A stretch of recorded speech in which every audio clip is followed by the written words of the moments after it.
জাতীয় সংসদ নির্বাচনে সারা দেশে মোট ভোটার সংখ্যা 12,77,11,000। এর মধ্যে পুরুষ ভোটার 6,48,25,000, নারী ভোটার 6,28,85,000। হিজড়া ভোটার আছেন 1,120 জন, আর প্রবাসী ভোটারের সংখ্যা 7,72,000। নির্বাচন কমিশন প্রকাশিত তালিকা অনুযায়ী সবচেয়ে বেশি ভোটার রয়েছে গাজীপুর 2 আসনে।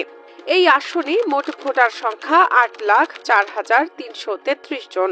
এর মধ্যে 4,04,02 জন পুরুষ এবং 4,03,918 জন ভোটার নারী। এখানে হিজড়া ভোটার আছেন 13 জন। দ্বিতীয় সর্বোচ্চ ভোটার সাফার আশুলিয়া নিয়ে গঠিত ঢাকা 19 আসনে। এই আসনের ভোটার সংখ্যা 7,47,070 জন। এখানে 3,79,906 জন পুরুষ ভোটারের বিপরীতে নারী ভোটার রয়েছেন 3,67,151 জন। এই আসনে হিজড়া ভোটার 13 জন। এবার তৃতীয় সর্বোচ্চ ভোটার রয়েছে গাজীপুর 1 আসনে। মোট ভোটার 7,20,939 জন।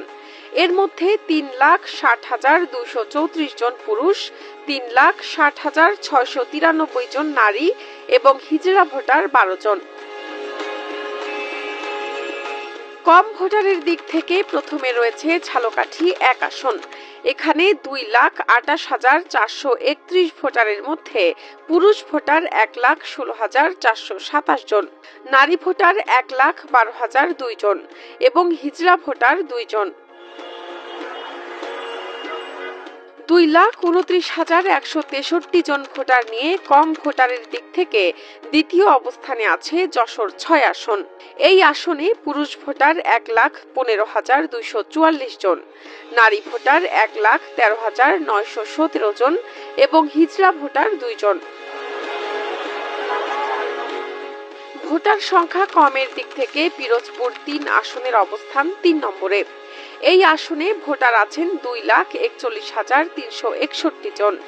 এর মধ্যে পুরুষ ভোটার 1,22,045 জন, নারী ভোটার 1,19,315 জন এবং হিজড়া ভোটার 1 জন। প্রতীক বরাদ্দের পর নির্বাচন কমিশন প্রার্থীদের তালিকা প্রকাশ করেছে। তাদের তথ্য মতে এবারের নির্বাচনে সবচেয়ে বেশি প্রার্থী তেজগাঁও ফার্মগেট এলাকা নিয়ে গঠিত ঢাকা 12 আসনে। এই আসন থেকে সংসদ সদস্য হতে লড়ছেন 15 জন প্রার্থী, আর সবচেয়ে কম প্রার্থী পিরোজপুর 1 আসনে মাত্র 2 জন, একজন বিএনপির এবং একজন জামায়াতে ইসলামীর।